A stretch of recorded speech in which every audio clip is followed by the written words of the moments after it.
We're going to begin our exploration of Chapter 9, which is titled Professional Ethics in this lecture, and in particular we're going to make our way through the introduction, which is section 9.1, and section 9.2 will be our stopping point for this lecture. So by way of introduction, we just want to talk a little bit about what a profession is. So informally, a profession is a vocation, not just a job, but a vocation that requires a high level of education and practical experience in the field. And we pay professionals such as doctors and lawyers very well typically. Professionals have a special obligation to ensure their actions are for the good of those who depend on them, because their decisions can have more serious consequences than the choices made by those holding less responsible positions in society. And so that's one of the main reasons professionals get paid more than non-professional jobs or vocations. And so in this chapter, we're going to focus on moral decisions made by people who design, implement, operate, or maintain computer hardware or software systems. And we'll begin by considering the extent to which a computer-related career involving any of those functions, design, implementation, operation, maintenance, is a profession along the lines of medicine or law. And after that, we're going to present and analyze a code of ethics for an important computer-related discipline, namely software engineering. And we'll look at 4 case studies that will give us the opportunity to use the software engineering code of ethics as a tool for ethical analysis, sort of an alternative tool for ethical analysis compared to the normative systems of ethics that we have been using. And then finally, we'll discuss whistleblowing, which involves a situation in which a member of an organization breaks ranks to reveal actual or potential harm to the public. And whistleblowing raises important moral questions about loyalty, trust, and responsibility.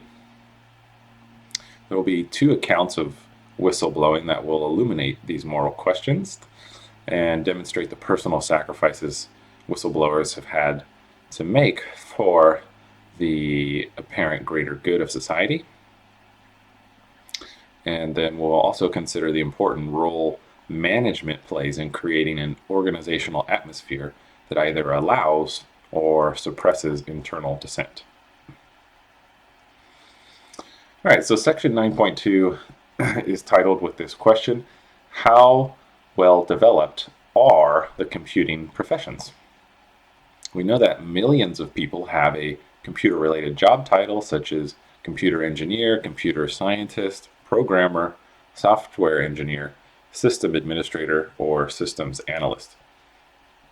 But is a computer-related career a fully developed profession like medicine or law? Well, to answer this question, we'll begin by considering the characteristics of a fully developed profession.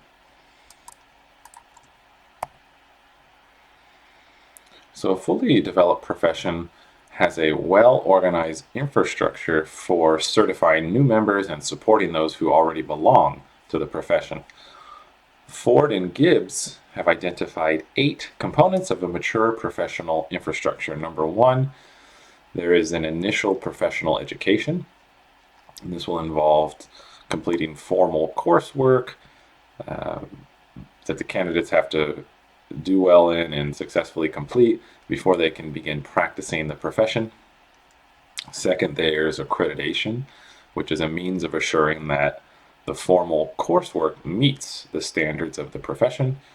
Third, there's skills development, which involve activities that provide candidates with the opportunity to gain practical skills needed to practice their profession. The fourth characteristic is certification. This is a process by which candidates are evaluated to determine their readiness to enter the profession. Fifth characteristic is licensing. This is the process giving candidates the legal right to practice their profession. Sixth is professional development, or more formal coursework completed by professionals in order to maintain and develop their knowledge and skills. Seventh characteristic is code of ethics. This is a mechanism by which a profession ensures that its members use their knowledge and skills for the benefit of society. And eighth characteristic is there's a professional society, which is an organization promoting the welfare of the profession, typically consisting of most, if not all, members of the profession. And we can see in figure 9.1 an illustration of how these components work together to support the profession. So here it is. So a person starts off desiring to join the profession, and they undertake some initial professional education. And then there's a process of accreditation assuring that the educational process is sound. After completing their formal education, candidates gain skills through practical experience working in the field. And then another check determines if the candidate is ready to be certified. And then successful candidates are licensed to practice the profession. And this is great because when the public can trust the competence and integrity of the members of a profession, every one of its members benefits. And for this reason, professionals have a stake in ensuring that fellow members of the profession are capable and act appropriately. And for mature professions, professional societies establish codes of ethics and require their members to keep their knowledge current through continuing education and training. Professionals who do not follow the code of ethics or fail to keep up with the changes in the field can lose their licenses. All right, so to illustrate these steps concretely, let's consider how a person becomes a certified public accountant or a CPA. So we choose accounting because it is a fully developed profession that does not require graduate study for membership. And in this respect, it is more similar to a typical computer-related career than the medical or legal professions, which do require their members to earn advanced degrees. All right, the first step for someone wishing to become a CPA is to graduate with 150 semester credit hours and at least a bachelor's degree from an accredited college or university. Many people pursuing a CPA choose to major in accounting, although it is not strictly necessary. But the candidate must have also completed at least 24 semester credit hours in accounting, auditing, business law, finance, and tax subjects. And then after graduation, the candidate gets practical training in the profession by finding employment as an accountant working under the supervision of a certified and licensed CPA. And finally, candidates must sit for the CPA exam, which has 4 sections. Candidates who do not pass at least 2 parts must retake the entire exam. And candidates who pass at least 2 parts of the exam must pass the remaining parts within 5 years. And completion of the necessary formal education plus satisfactory scores on every section of the CPA exam plus 2 years work experience enables an accountant to become a certified public accountant. And in order to retain certification, CPAs must fulfill continuing education requirements and abide by the profession's code of ethics. All right, so how do computer-related careers stack up to these professions that we just talked about and the steps to become a professional? Well, right off the bat, it's easy to find a crucial difference between systems analysts, computer programmers, and system administrators on the one hand, and accountants, lawyers, and physicians on the other hand. Because at the heart of every mature profession is certification and licensing. And certification and licensing allows a profession to determine who will be allowed to practice the profession, or allows a professional to determine who will be allowed to practice the profession. So An example would be this: a person may not practice law in a state without passing the bar exam and being granted a license. That's not allowed.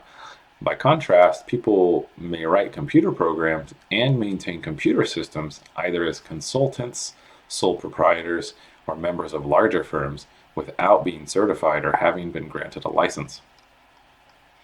And there are other differences between computer related careers and mature professions.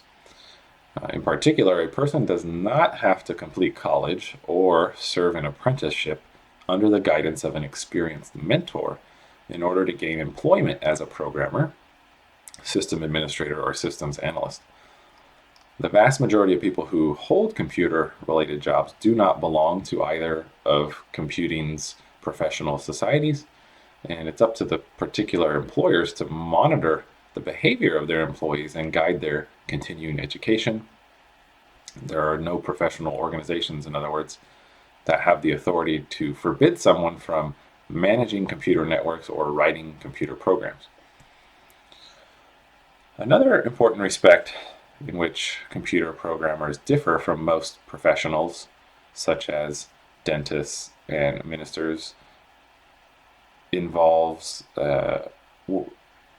working with individual clients. So a dentist treats one patient at a time, and an accountant audits one business at a time. But most computer programmers work inside a company as part of a team that includes many other programmers as well as managers. And in this environment, the responsibility of an individual person is difficult to discern. Low-level technical decisions are even made by groups, and final authority rests with management.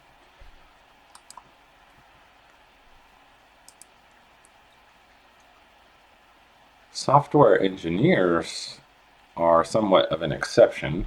So let's talk about that. So a software engineer is someone engaged in the development or maintenance of software, or someone who teaches in this area. And a path to certification and licensing of software engineers in the United States was attempted. It was similar to the path taken by engineers in other disciplines such as civil engineering and mechanical engineering. In order to become licensed, engineers were required to gain 4 years of post-college work experience and pass 2 examinations, which were the Fundamentals of Engineering and a discipline-specific Principles and Practice of Engineering examination. And those 2 exams were called the FE and the PE. The National Council of Examiners for Engineering and Surveying, or the NCEES, is responsible for developing and administering the FE and PE examinations. The NCEES partnered with the professional organization IEEE USA to develop a PE exam for software, and it offered the exam for the first time in 2013. However,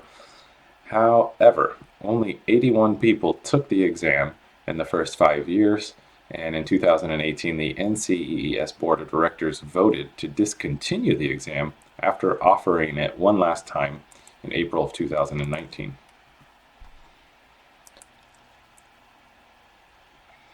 So while the computing profession may not be as well developed as the medical or legal professions, the computing profession is similar to the medical and legal professions in its ability to harm members of the public. And so those who design, implement, and maintain computer hardware and software systems sometimes hold responsibilities similar to those held by members of mature professions. As we saw, the Therac 25 killed or gravely injured at least 6 people, in part because of defective software.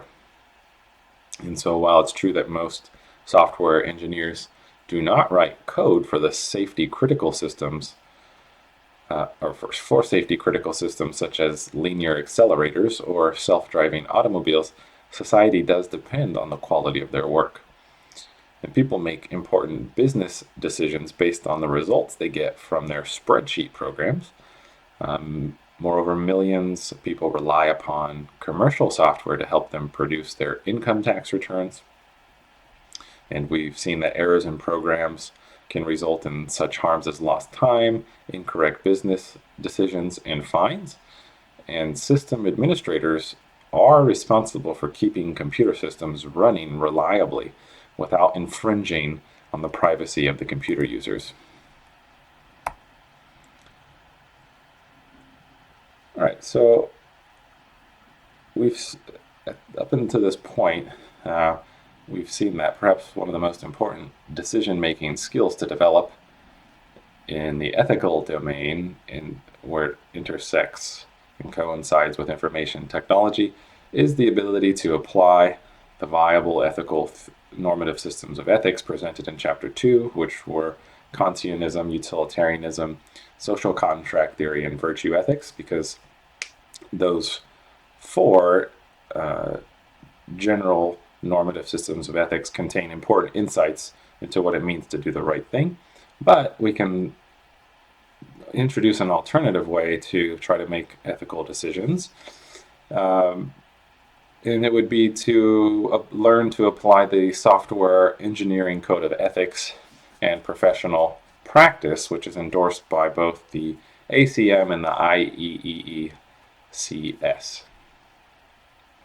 And it's important then to develop this skill, and now you'll have two tools to do so, because the ability to cause harm to members of the public is a powerful reason why those in computer-related careers must act according to ethical principles, right? But without universal certification and licensing and other components of a well-developed profession to rely upon, those in computer-related careers must take more personal responsibility for developing their ethical decision-making skills. And so this course will have given you two great tools to do that. One of them a fundamental tool, and another one that we're going to use now, this code of ethics, is more of like a heuristic tool.